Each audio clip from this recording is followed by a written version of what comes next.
Hello, hello, and welcome back to the WOW podcast, where we are connecting and empowering women through sports. This month, we are going to continue to celebrate African American History Month, and I can't think of a better way to honor and to kick it off than to talk about some big news here at Redskins Park. We were all a little starstruck about a couple seconds ago. Fangirls. We're going to just dive right in and talk about this huge hire we have. We have the hire of our intern assistant coach, Jennifer King. Amazing. Crazy good. Amazing.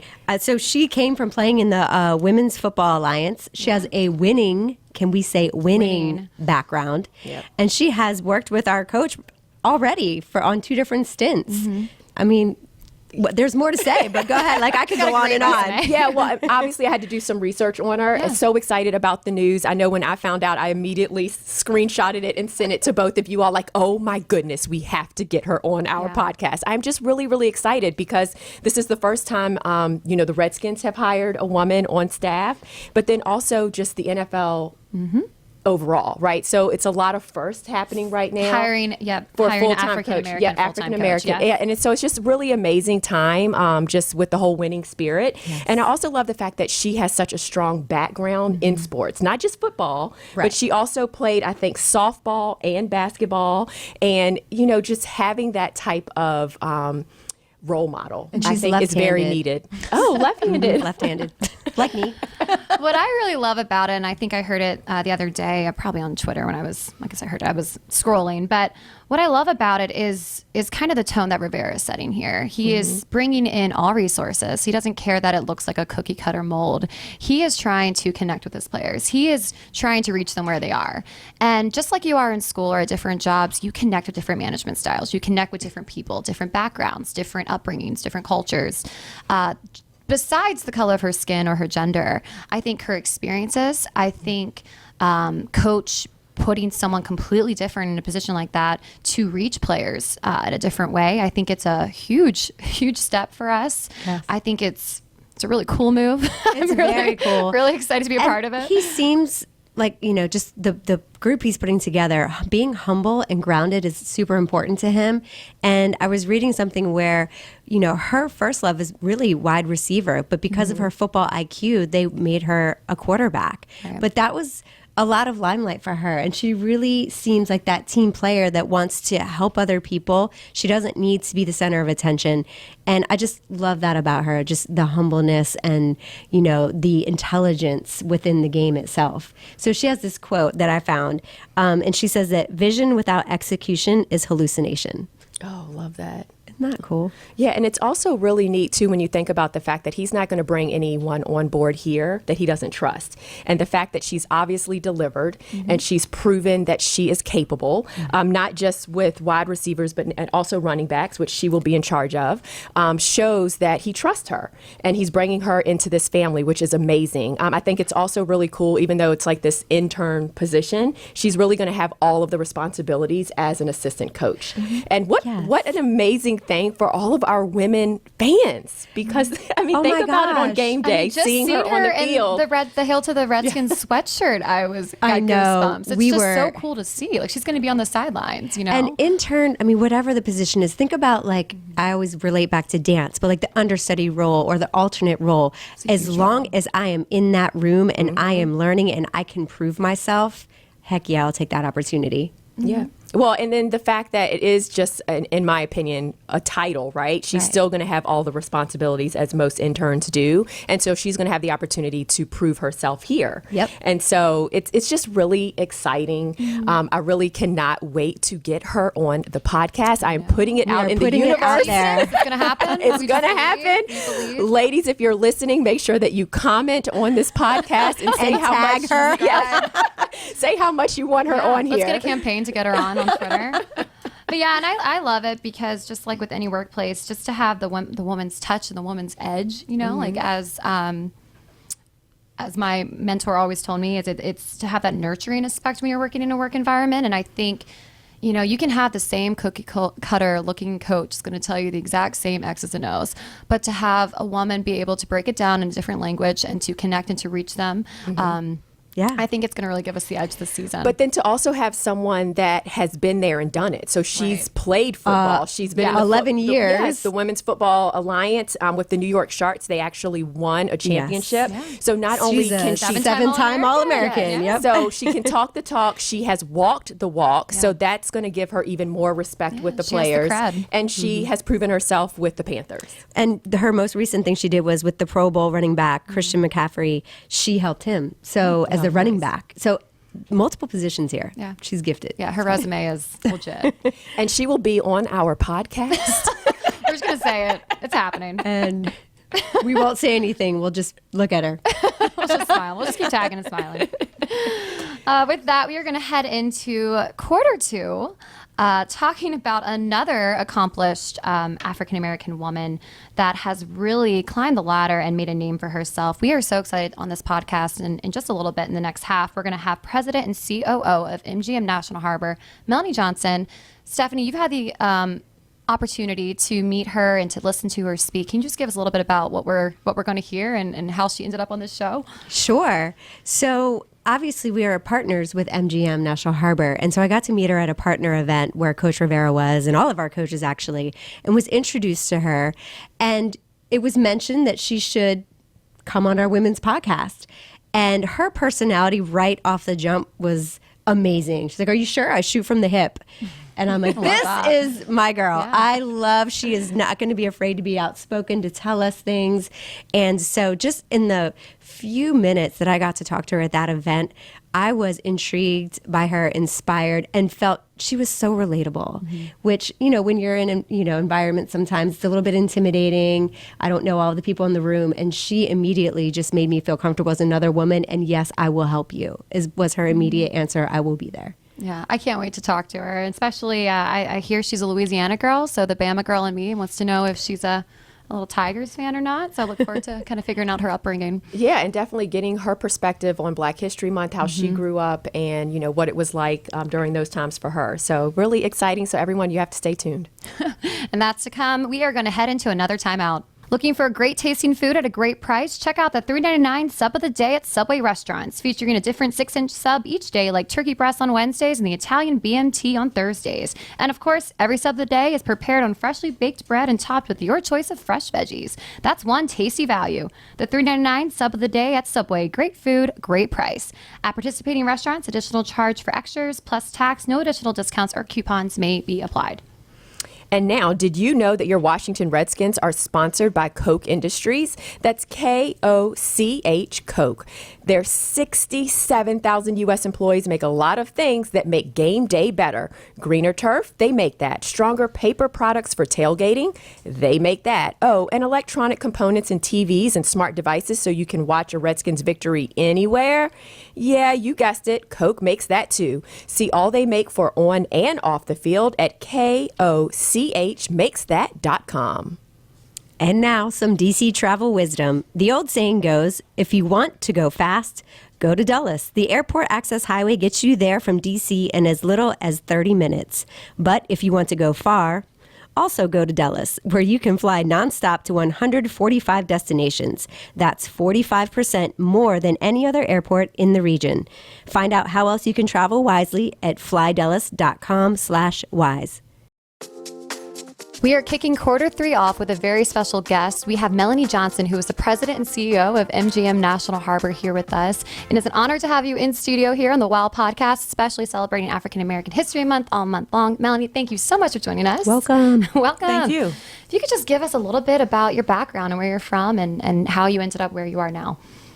Actually, I'm from a very small town in Louisiana. It's called Lacombe, right outside of New Orleans. So you may hear a little bit of my Louisiana accent because, as most people know, we don't grocery shop. We make groceries. We do. And we don't have a median. We have a neutral ground. Why is it neutral? It's because cars can't drive on it. So it is the neutral ground. But actually, from a very small town in Louisiana, it's called Lacombe, right outside of New Orleans. Loved growing up there. Had a great childhood because I lived on a family street. So it was all aunts, uncles, grandparents, and cousins. So Yeah, the village. I was fortunate. Yeah, Yes. the village. I have to ask you, because I'm an Alabama girl, are you an LSU fan? Of course I am. Well, congratulations this year. So growing up there, what motivated you in school? Like, were you a motivated student, or, how did you look at life as you were going through academics?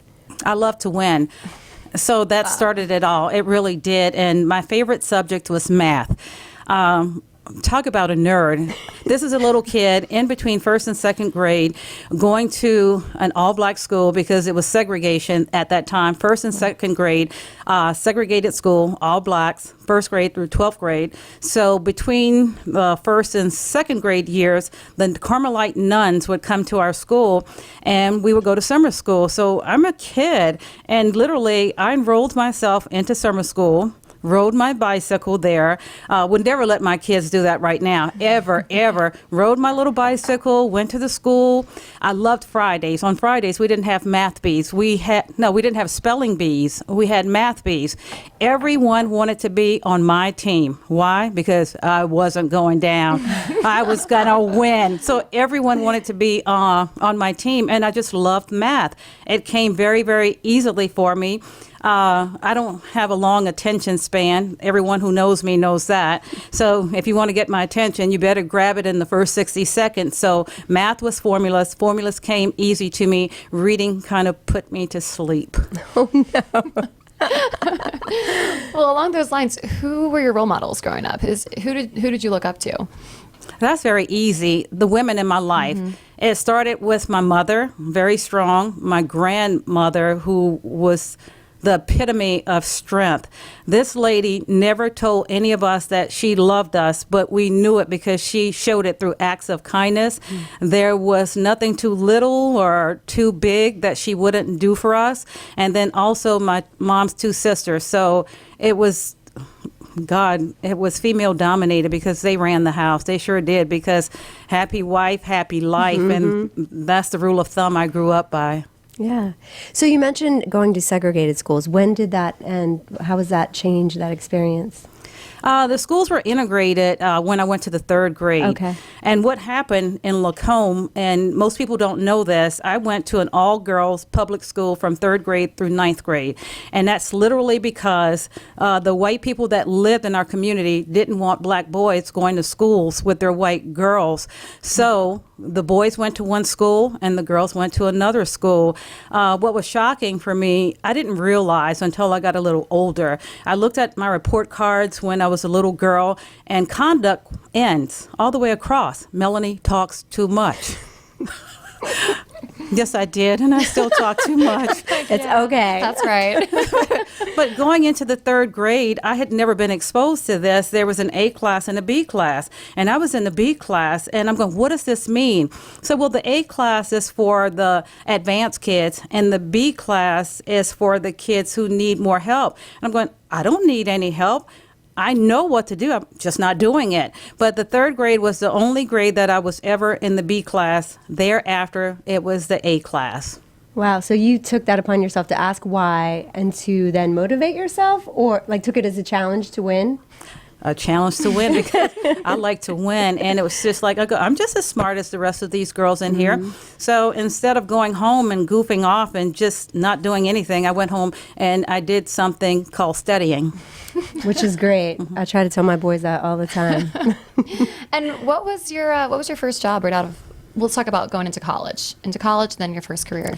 I actually graduated from the University of New Orleans with a Bachelor of Science in accounting, and my true profession is a CPA. So I started off my career in finance. I was an accountant, an accounts payable supervisor. I did SEC reporting, became a director of finance, a CFO, and the rest is history, going into operations and having a passion for the casino business. So go to school, graduated, and it was very, very different. I graduated in 1983, and I tried to find a job in accounting and just literally couldn't. My name was Melanie Ducree.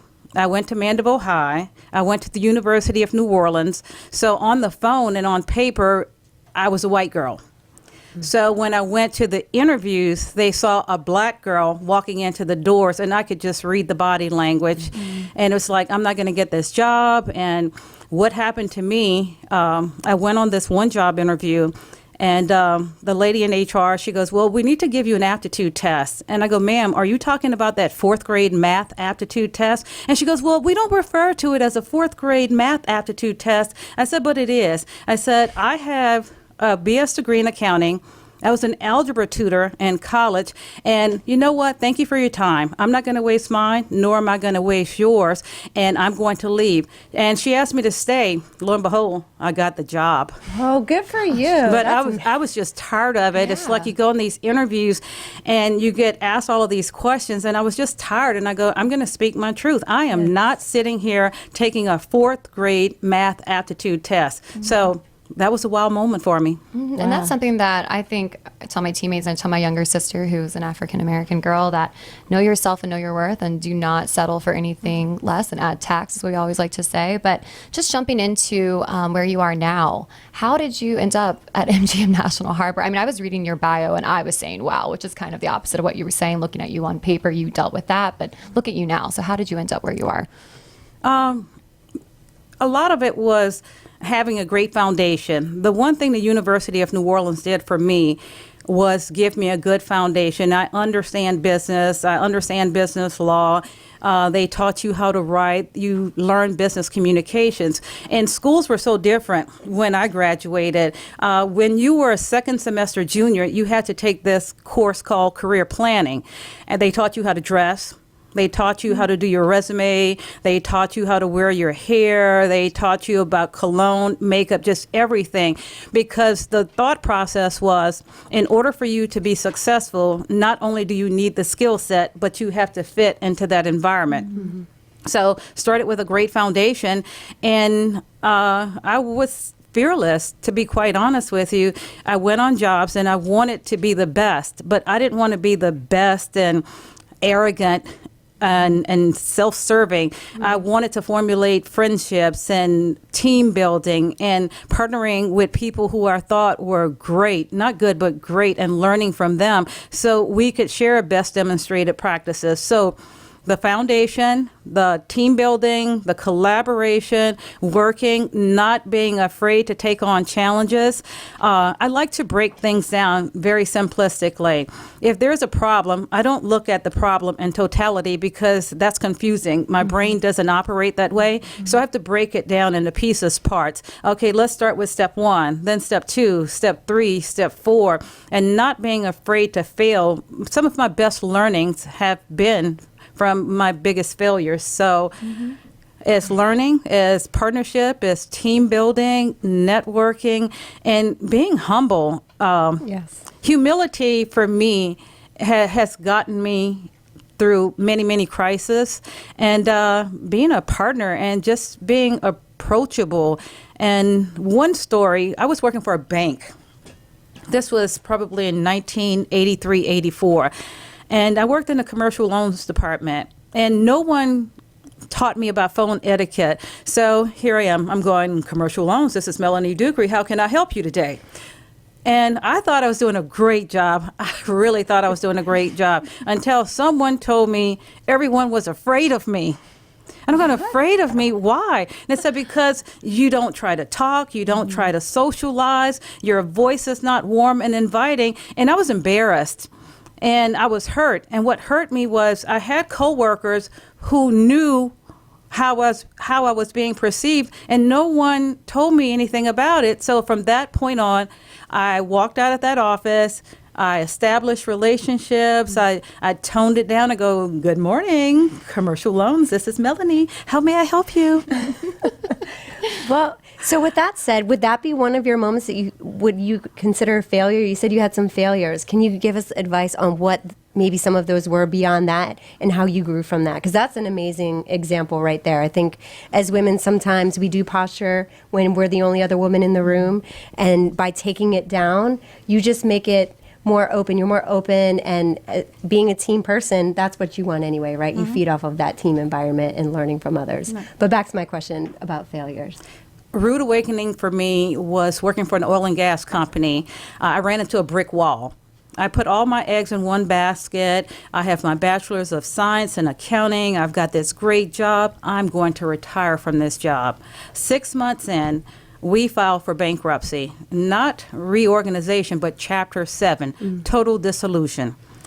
And I'm sitting here and I go, I'm a sitting duck right now. I only have a bachelor's of science in accounting, and now I've got to go out into the world and compete with college degrees, MBAs, CPAs, and I'm going, oh my God, what am I going to do? How could I have allowed this to happen to me? Fortunately, I landed a job at Harrah's Casino in New Orleans, first casino job, and I swore that I would never, ever allow myself to be in that situation again where I'm not competitive. So I studied for the CPA exam. I studied like there was no tomorrow. Well, I made a mistake. I'd been out of school for 11 years, and that's a long time. So I thought I was disciplined enough to study for the exam on my own. Not. Not at all. So I decided to take a review course, and I took that course, and I passed one part. And at that time, you had to pass 2 parts of the CPA exam, and you had to not make less than a 59 on the other 2 parts. So I passed one part, go back and talk to the professor, and I'm going, what am I doing wrong? Because I'm studying. He goes, no, come back, take all the classes, and go through all of the old exams over and over and over and over. Never forget the night. I go home, my kids are in there, and they get the mail for me. And if you pass the CPA exam, you get an 8.5 by 11 envelope, and it would say Melanie Johnson, CPA. So I change clothes, my kids are in the kitchen, and I'm looking for a small envelope because I didn't think I passed. I thought I conditioned. I thought I passed 2 parts. So I'm going through, I'm cooking. I go, what is this? I had the 8.5 by 11, and I looked at it, and I saw Melanie Johnson, CPA. I screamed. I was so happy. My kids ran into the kitchen. They go, Mom, what's going on? I go, I passed. So my youngest son, he ran to the beer and got me a celebratory Bud Light. Dilly. That is awesome. Well, Melanie, you transitioned into quarter 4 beautifully. We were going to ask you advice for women in this field, and I'm going to ask you, what has given you the edge being a woman, and what advice would you give to other women working in male-dominant industries? Don't lose fact. Don't lose yourself. Being a woman is important. Embrace your sexuality. Embrace yourself, have fun, and don't measure yourself based upon other people's opinions. Always strive to be your best. I'm coaching some young ladies right now, and I tell a lot of them, I said, you're seeking validation through other people. You need to validate yourself. You know what? I'm good enough. And I told them, I said, I am good enough. Am I the prettiest girl? No. Am I the smartest girl? No. Do I have the best body? Wish I did, but I don't. And I said, you've got to look at all of those things. And are you good enough? Embrace who you are. Embrace your sexuality. Don't try to be a man. And you don't have to compete with men. You don't have to compete with women. And I tell them all too often, we as women, we're so hard on each other that it's ridiculous. We should be shoring each other up. Men will go out and they will argue at a board table. They will fight tooth and nail. And then they're on the golf course. They're smoking cigars. They're having a cocktail. And it's all forgotten. But we will hold on to that grudge until we die. And it makes no sense. Yeah, let it go. Let it go. And being good enough is good enough. It's true. And the words that you say, affirmations, you don't believe in yourself and you say that too much, you start to believe it. And you do. So you need to surround yourself with people that help you with that. I wake up every morning, I look in the mirror, and I'm going, okay, you look pretty good. With the finger guns and wink. What's the best advice? I know you're now kind of sending the elevator back down and giving advice to other people, but when you were there, what was the best advice that you received? Never let them see you sweat. It's a great one. It really was. I just had this conversation the other day because I'm mentoring a young woman right now, and she feels like she's failing. And I told her, I said, failure is not an option because you're already saying, I can't. And I go, you need to say, I can do this. I can do this. I can try this. I might fail, but I will succeed. I will learn from my mistakes. Just don't give up. Right. Never give up. And it was like, I told them, I said, I cry. I really do. But being a woman in a professional world, I set the example. When people are looking towards me for guidance, if I'm having a bad day or if I feel like I'm going to get emotional, I go home or I remove myself from the public eye. I just don't. And I collect my thoughts and then I re-enter and it's showtime. Absolutely. Well, Melanie, unfortunately, that our quarter four is coming to an end. But Well, I have before one we more let question. you go, When she talked real quick about Yes. owning your femininity, right? And as a woman, not trying to change and to be accepted or try to be like a man. We talked, and this kind of goes into our overtime, and I know she won't be here for this, but we talked about the halftime show for Super Bowl and how we were so proud of those women and how they owned their power, their femininity, and they were getting bashed by other women. And we were really just trying to speak on how wonderful we thought they were and how they could mentor other young girls to show, this is my culture, this is my background, and I'm proud. So with that said, we were putting that message out in social media to our women of Washington and asking, what is your superpower? Because GeNienne brought up that challenge to us. As women, we need to own our superpower. And so next episode, we decided we'd talk about that. So we did get some feedback from women in the community, but I'd love to hear what you think your personal superpower is. I can fly. Yes. wow. In your dream? No. In my dreams. Yeah, I fly a lot. No, literally in my dreams, if I had a superpower, like a real one, I really wish I could fly Yeah. like an eagle because he's so powerful, he's so strong, and it's like you just command your presence, you're out there and you own it. Spirit But animal. my superpower, I think, is I am a nurturer, but it's through tough love. My daughter told me best. She goes, Mom, you really think you're not a nurturer. You truly are, but you do it through acts of kindness because you think about what would make people happy and you deliver on that. And there's no personal gain. You're not looking for anything in return because you like to make people happy. And when you make them happy, you're happy. And that's what you were taught by your grandmother, right? Mm-hmm. That's awesome. Well, thank you so much, Melanie. We definitely appreciate having you here and all of your insight that you bring. And that's the whistle. Thank you. Sign up for FanDuel now and get $5 in total bonus. Just make your first deposit to get started and you'll get an extra $5 in credit. Go to FanDuel.com/FFT or download the FanDuel app. Bring your team to cheer on our team. The 2020 Redskins group ticket deposit window is now open. Your deposit will give you priority access to the best seats available when the 2020 schedule is released. Visit redskins.com/group tickets or call or text 301-276-6033 for more information on group tickets. We'll see you there. It is our favorite time of the game. It's overtime. Yes. And GeNienne's back. Empowerment time with GeNienne. Welcome to therapy time with GeNienne. You know what? It was really nice to actually take a step back and just listen and absorb everything that Melanie said. So empowering, Yes. so appropriate for the WOW podcast, and just such an inspiration overall. Like, I literally was listening to you all and did not want the interview to stop. So great job. Thanks. Yeah, I had goosebumps.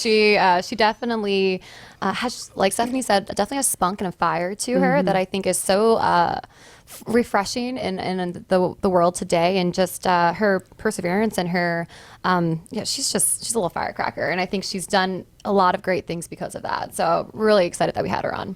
Yeah, and definitely some of the key things that she said. I mean, literally, you all can see I have so many notes on my paper, Yeah, just things that takeaways. I want to write down in my journal, things that I want to remember from what she said. But she loves to win, and she started that way very young, and that contributed, I feel like, to her success in being where she is right now. And we talk about this a lot, but it really is all about the mindset, and it's all about what you tell yourself and what her role model, so all of the women in her life, what they told her when she was young, because it starts at such a young age to build the type of person that you need to be in order to be successful and to excel and to do all the things that you want to accomplish in life.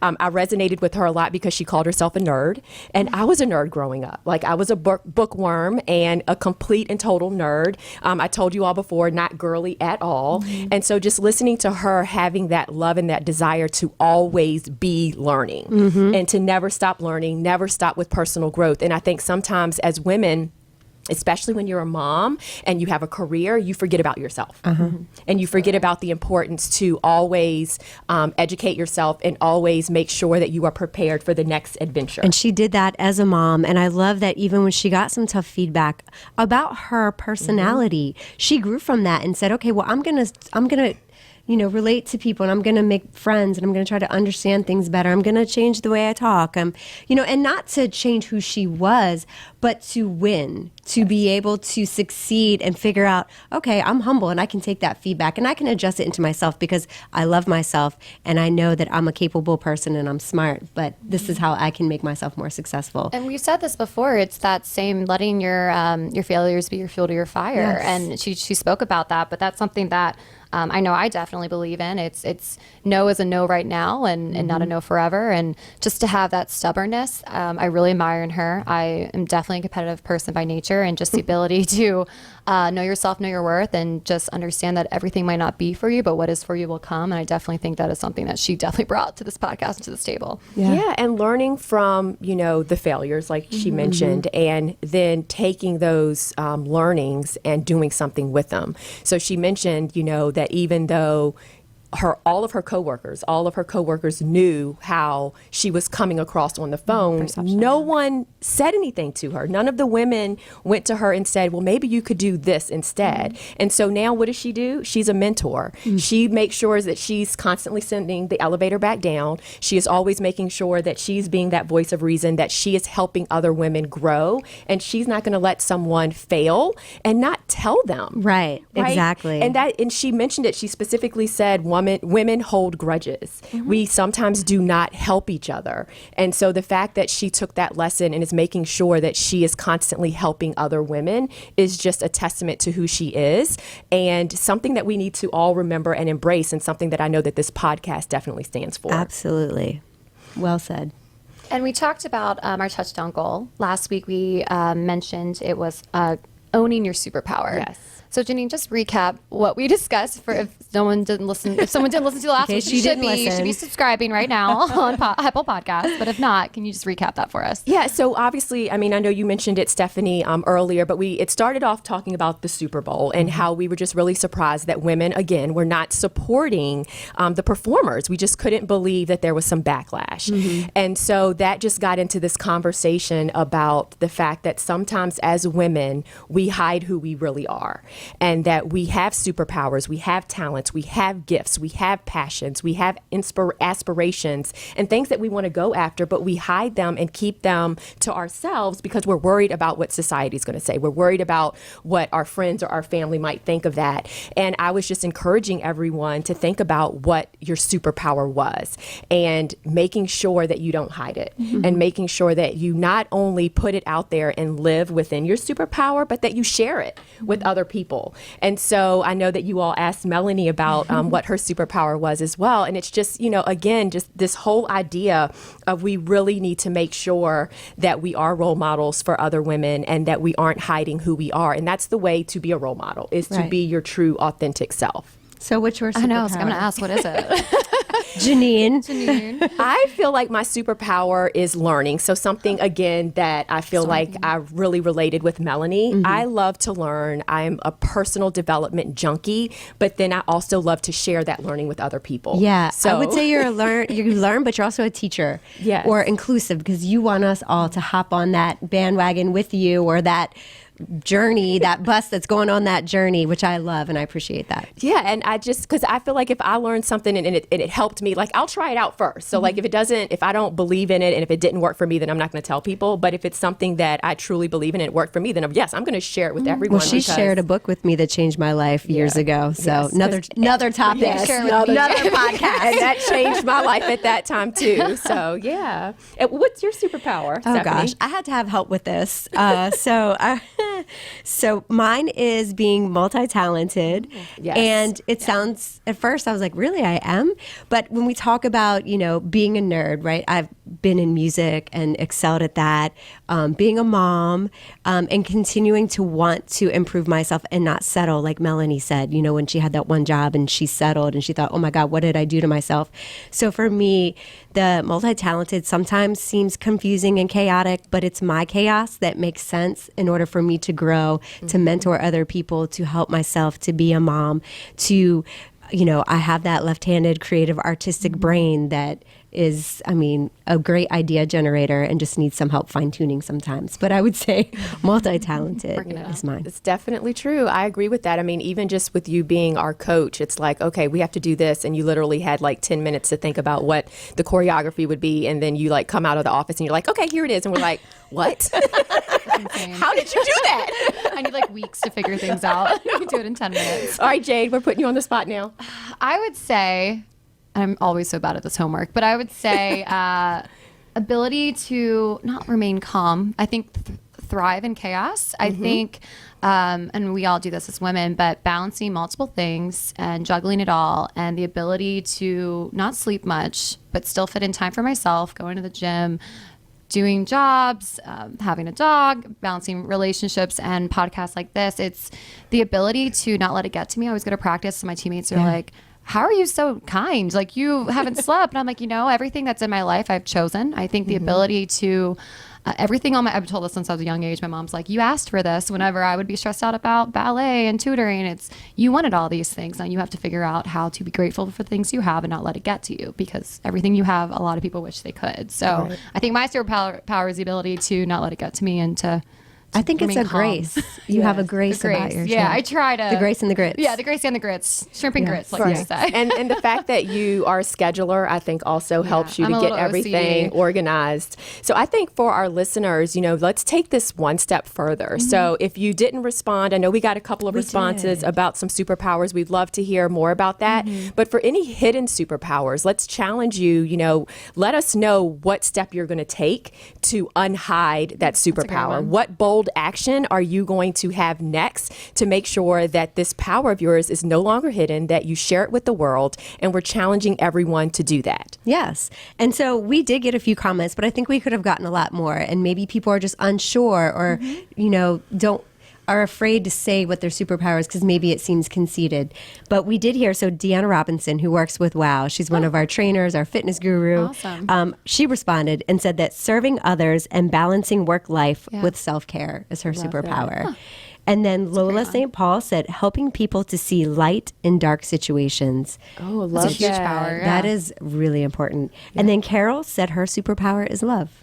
Wonderful. So simple, but very awesome. Oh, sweet Carol. Yeah, so we want to hear everyone's superpowers, and any that are hidden. We want to know what your next bold move will be to put it out in the universe and to share it. So share that with us, and we're going to plug all of our social media accounts, but make sure you are following us on the the Women of Washington Instagram account and Twitter. And please subscribe to the WOW podcast. Yes. We love to hear from all of you. And with that, that's the game. Thank you so much for listening to the WOW podcast. We will talk to you next time. Bye. I'm Daryl Green. I retired from football in 2004, but I'm still active in business. I'm a founding board member of Main Street Bank, a local community bank meeting the needs of businesses like yours. I'm speaking now to the most football knowledgeable, faithful, most caring folks in the world, the Redskins faithful fans. I'd like to ask you to consider banking with my bank, Main Street Bank. Trust me, you'll get high-tech products and personal service. Go to mstreetbank.com and tell them old number 28 sent you. Main Street Bank, member FDIC. Dear customer service, I can always count on Novak. My power is always on, my payments always go through, and Novak actually cares about the community they serve. Dear Novak, your electric costs are reasonable. Some electricity is from alternative sources, and cost reductions are passed along during the year. Thanks. Novak, power you can count on. Are uninvited pests ruining your plans? Let PMSI, the pest control partner of the Washington Redskins, handle it for you.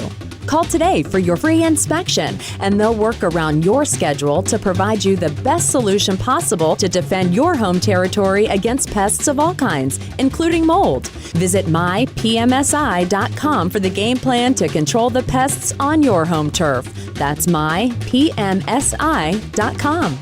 At Koch, our 67,000 U.S. employees make things that make your game days better, like fertilizer for greener turf and stronger paper products for tailgating. Viewing the game from your couch? Koch also makes the electronic components in TVs and smart devices so you can watch your Redskins victory anywhere. Koch, we make that. See it all at KOCHmakesthat.com. That's KochMakesThat.com.